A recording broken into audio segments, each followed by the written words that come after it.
करके यूरोप में भेजना चाहते थे ताकि यूरोपीय लोग भी उसको पढ़ें, यूरोपीय लोग भी इसको पढ़ें। बहुत बढ़िया।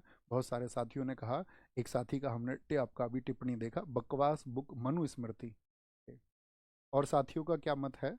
अच्छा, अब मैं आपसे एक बात पूछूंगा, रियलिस्टिक वे में आप मुझे बताना, सच सच वास्तव में आप में से कितने साथियों ने मनुस्मृति को पढ़ा है? कितने साथियों ने? या मनुस्मृति पर जिन लोगों की रिसर्च रही, जो उस भाष्य के समझ रखने वाले व्यक्ति हैं, ऐसे कितने व्यक्तियों को आपने सुना? इस पढ़ना तो शायद सबके लिए संभव नहीं है।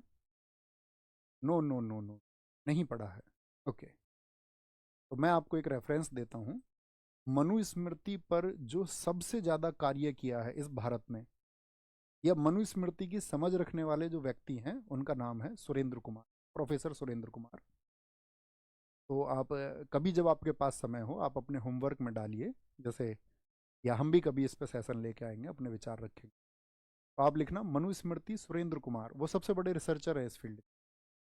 तो उन्होंने मतलब हर एक कॉन्टेक्स्ट को ये समझाया है कि किस तरह आपका जो भारत में मैक्स मूलर जैसे लोग आए, जो ट्रांसलेशंस हुए हमारे मूल ग्रंथों को, उन मूल ग्रंथों को किस तरह प्रभावित किया गया और कब कब किया गया और कहाँ कहाँ किया गया। आप एक बात समझिए, जैसे किसी विषय पर आप मुझसे ज़्यादा ज्ञान रखते हो, आपका ज्ञान मुझसे ज़्यादा है, तो फिर मुझे आपकी समझ के साथ में सहमत हो जाना चाहिए। अगर आप मुझे उस चीज़ के लिए एनलाइटन कर रहे हैं, या आप मुझे उस चीज़ के लिए क्लियर विजन दिखा रहे हैं, तो मुझे आपकी बातें माननी चाहिए, हाँ या नहीं? आप कहेंगे हाँ। तो इस क्षेत्र में प्रोफेसर सुरेंद्र कुमार, आप एक बार थम्स अप कर दे जी भैया, जब हमारे पास कभी समय होगा। उनके जो मत है इस चीज़ को लेकर के, यूट्यूब पर आपको मिल जाएंगे उनका, 3-3, 4-4 घंटे, 2-2 घंटे के सेशंस हैं। एक वीडियो देख लेना, शायद उनका 1 घंटे 53 मिनट का एक वीडियो, तो मैंने बहुत दिन पहले देखा था, शायद 3 महीने पहले मैंने।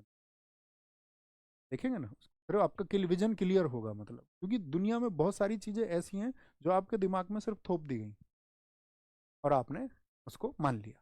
हाँ, वो सब तथ्य उसमें है कि बाबा साहब भीमराव अंबेडकर ने क्यों जलाया मनुस्मृति को, या बाबा साहब भीमराव अंबेडकर जी ने मनुस्मृति के मूल ग्रंथ को पढ़ा था या उसके इंग्लिश ट्रांसलेटेड ग्रंथ को पढ़ा। खुद बाबा साहब भीमराव अंबेडकर ने एक्सेप्ट किया था कि उन्होंने जो ट्रांसलेशन पढ़ा था इंग्लिश का, क्योंकि संस्कृत भाषा में उन्होंने उसको नहीं पढ़ा था, या जो भी कारण रहे हो, आप एक बार सुनना, तब अपनी राय बनाना, तब एक अच्छी राय रहेगी, मैं ये समझूंगा, तब आपका एक क्लियर विजन होगा। ओके, तो क्या बात समझेंगे यहाँ पर? आप समझेंगे ये लोगों ने क्या